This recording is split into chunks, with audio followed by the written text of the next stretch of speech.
निर्मात्या लेखिका प्राजक्ता तावडे यांनी तयार केलेला पायरव या लघुपटाला इंडो-दुबई इंटरनॅशनल फिल्म फेस्टिवलमध्ये सर्वोत्कृष्ट लघुपट पुरस्कार प्राप्त झाला आहे.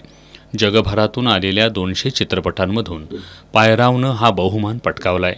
तसंच मुंबई इथं पार पडणाऱ्या कोहिनूर फिल्म फेस्टिवलमध्ये 5 कॅटेगरीमध्ये नामांकन मिळवलं आहे.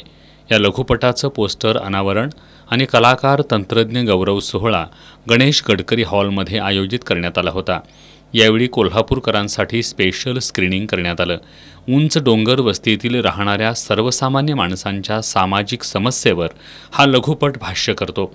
एकूण 28 मिनिटांच्या या लघुपटात गावातील रस्त्यांच्या कामासाठी मूलभूत सुविधा मिळवण्यासाठी एका तरुणाची धडपड मांडण्यात आली आहे. लघुपटाचं दिग्दर्शन मकरंद लिंगनूरकर यांनी केलंय. मुख्य भूमिका अमोल नाईक, राजश्री कोरे, निहाल रुकडीकर, रश्मिकांत चौगुले, अमित कांबळे, अक्षय वनकट्टी यांनी साकारले आहेत. देश विदेशात हा लघुपट नक्कीच भरघोष यश संपादन करेल असा विश्वास निर्मात्या प्राजक्ता तावडे यांनी व्यक्त केला. यावेळी शिवसेना जिल्हाप्रमुख सुजित चव्हाण यांची प्रमुख उपस्थिती होती.